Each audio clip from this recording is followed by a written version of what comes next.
Pessoal, hoje eu tomarei a liberdade para falar sobre um assunto que é de total habilidade dos meus colegas da educação física, mas que é um assunto que deve, ou pelo menos deveria, chamar a atenção de todos os profissionais da saúde.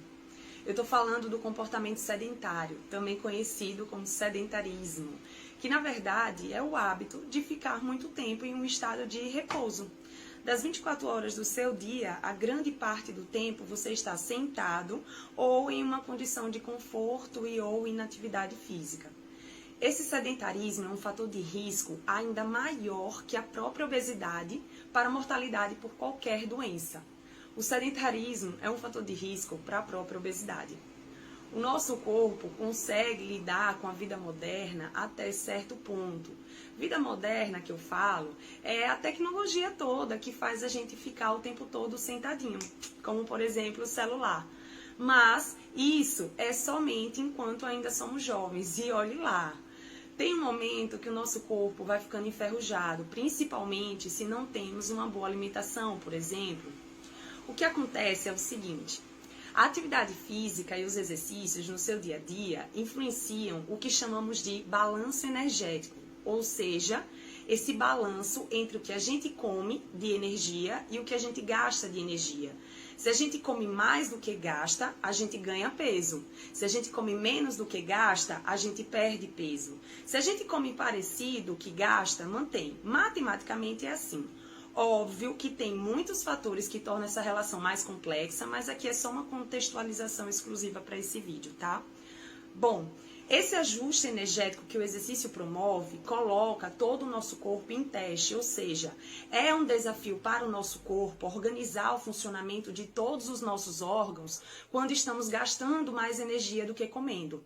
Todas as nossas células que formam os nossos órgãos ficam mais eficientes. E o sistema imunológico, que é o nosso sistema de defesa, também está incluso nesse pacote.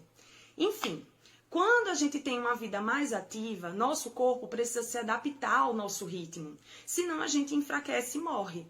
Por outro lado, se a gente vive uma vida mais sedentária, o nosso corpo não passa por essas adaptações benéficas do exercício, claro, e vai perdendo sua eficiência aos poucos, envelhecendo mais rápido, favorecendo o surgimento de doenças mais cedo.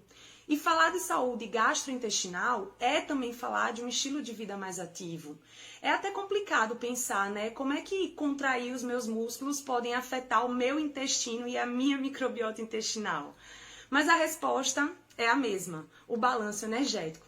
Por conta dessa influência do exercício sobre o nosso balanço energético e, consequentemente, sobre os outros órgãos, o intestino também precisa se tornar mais eficiente nos processos de digestão e absorção. Então, aumenta o apetite e o intestino tende a ficar mais permeável para poder absorver mais nutrientes. Mas, como o aumento da permeabilidade é ruim para a nossa saúde, porque aumenta a possibilidade de invasão de micro-organismos, substâncias tóxicas, LPS, etc., para dentro do nosso corpo, né? Aí o que acontece é que o sistema imune fica mais forte para controlar essa permeabilidade. Melhora a nossa barreira intestinal, melhora o trânsito intestinal, o ambiente intestinal de fato se modifica e, por consequência, modifica a nossa microbiota intestinal. Em geral, melhorando a resistência a infecções e intolerâncias. Essa microbiota intestinal se torna mais diversa em espécies bacterianas, o que também é positivo para a nossa saúde gastrointestinal, porque essa diversidade estimula a competitividade entre as diferentes espécies.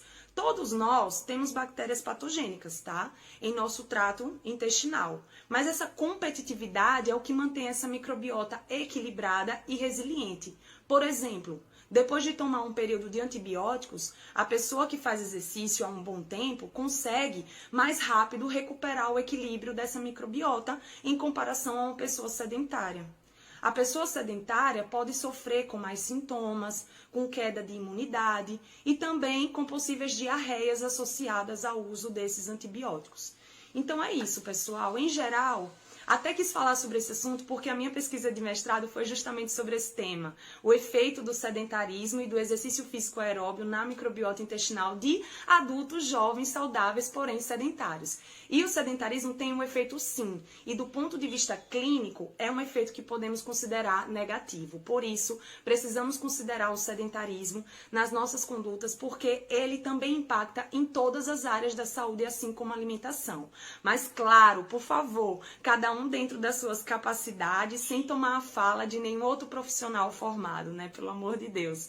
Precisamos nos integrar, na verdade, para estimular um estilo de vida mais equilibrado e evitar focar tanto em estratégias milagrosas, enquanto temos que lembrar que existe o básico e ele é mais sustentável e mais eficiente. É isso.